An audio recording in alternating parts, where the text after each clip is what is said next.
tell you what, there's some friendly smack talk going on between these pro players over here. I think we're going to have some serious competition tonight. Cannot wait to see that. Right, next up, grab your passports. We are going back to LA to hear some more exclusive news about the immersive experience Call of Duty Ghosts is bringing to your world.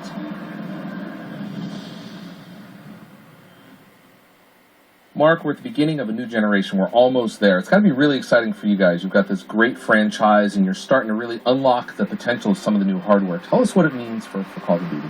Well, it's a huge thing for us, especially Infinity Ward, because we were the studio that, launched the 360. Yeah. We were there for that experience, and it's fun. It's also the biggest challenge for a developer. I mean, it's a massive challenge. But at the same time, it's an exciting challenge. It's also a great opportunity for us to get into new tech that we've not played with before. There's some really interesting in-game things that happen. I don't want to give too much, but I want you to do that. So tell us about some of the new tech that we're going to see in Call of Duty.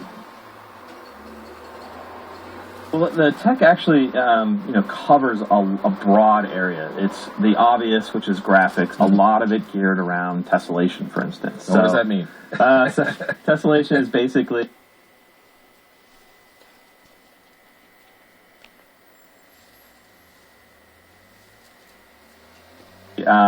where the engine itself creates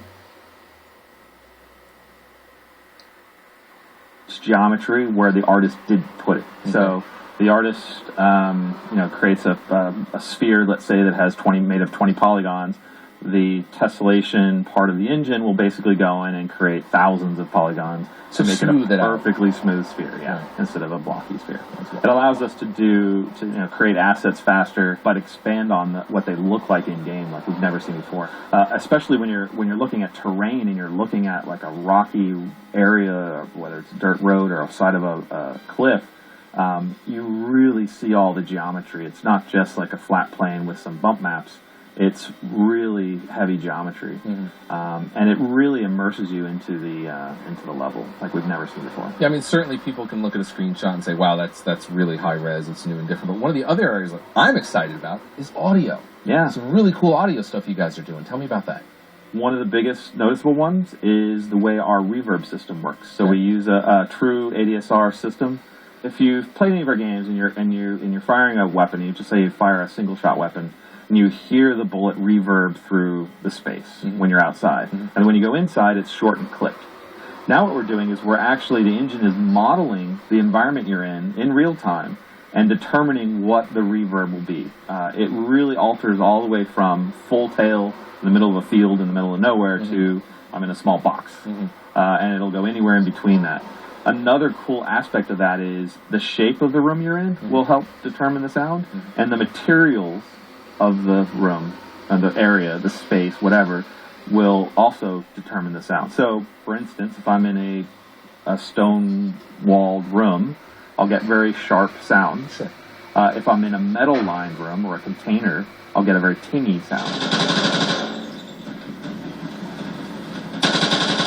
And it's all on the fly. There's no it's scripted to be this here and there. It's the engine is determining how it's going to sound. That is an enormous amount of computational power that's happening on the fly. On the fly. The moment you pull the trigger, and then all of this has to happen before the audio reaches your ears. Every sound, too. Not just your bullets or anything. Grenades. Right. VO. Everything that happens is controlled by this ADSR system. Some of the maps being completely changed by some player actions, right? The thing that I really like about them is they are player-driven.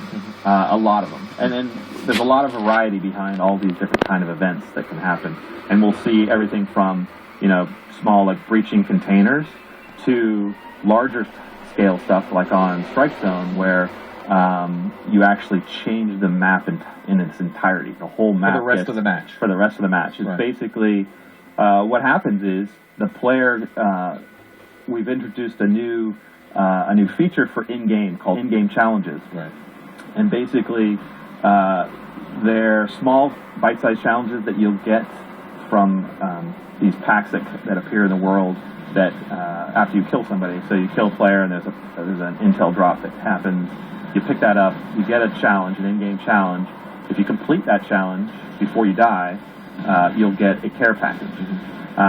If you die before completing it, you drop it, and someone else can pick it up and try to hit that challenge. So one of the great things about Call of Duty, I feel like, that has made it so popular in all the years, is the controls feel so good, and the 60 frames a second. It's been a staple for us. It's that thing that drives our fun factor for the game. You can just pick up the controller, and it feels so good and feels so natural. So we wanted to continue that in our animation system in areas that we felt were a little weak. So mantling is a big one. In the past, mantling was you ran up to a wall, it had a button, you push the button, and you did an animation to go over the wall, and then you could continue running, right? Now you're running towards the wall, you hit the button at a larger area, and your guy will mantle over really fast and never lose momentum, really. And you can actually, while you're mantling, you can actually still fire your weapon. Wow. And then we added, again, keeping with that sort of same philosophy, we added the ability to lean around objects. All you have to do is you go up to something you want to lean against, and you're sort of up at the corner, and you're pointing at the wall, and when you ADS, it will automatically lean out for you. And so all you're doing is the same button you're used to doing, which is, aim down the sights, but it's causing you to lean. And you can see when it's going to happen before it's going to happen, because it'll put a little arrow on your HUD.